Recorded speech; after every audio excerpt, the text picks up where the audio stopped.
ഹരേ കൃഷ്ണ. ശ്രീ മഹാഭാഗവതത്തിൽ നിന്നുള്ള ഒരു ചെറിയ കഥാരൂപമാണ് ഞാനിവിടെ പറയുന്നത്. ശിവന്റെ ഭസ്മധൂളിയിൽ നിന്ന് ജന്മമെടുത്ത ഭസ്മാസുരൻ ശിവഭക്തി കൊണ്ട് ഒരു വരം നേടി. തൻ്റെ കൈ ആരുടെ ശിരസിൽ വയ്ക്കുന്നുവോ അയാൾ ദഹിച്ച് ചാമ്പലാകണമെന്ന വരം.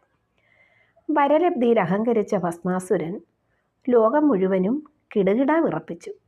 വരം കൊടുത്ത ശിവനെ പോലും അവൻ ഭയപ്പെടുത്തി.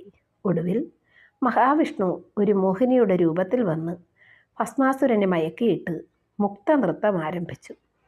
ആ നൃത്തമുദ്രയിൽ മയങ്ങിയ ഭസ്മാസുരൻ വരത്തിൻ്റെ കാര്യം മറന്നുപോയി. മോഹിനിയെ അനുകരിച്ച് തൻ്റെ കൈ സ്വന്തം ശിരസിൽ വയ്ക്കുകയും ശിരസ് പൊട്ടിച്ചിതറി ഭസ്മാസുരൻ മരിക്കുകയും ചെയ്തു. ഇത് എല്ലാവർക്കും അറിയാവുന്ന കഥയാണ്. എന്നിട്ടും ഞാനൊന്ന് പറഞ്ഞതാണ്. ഹരേ കൃഷ്ണ.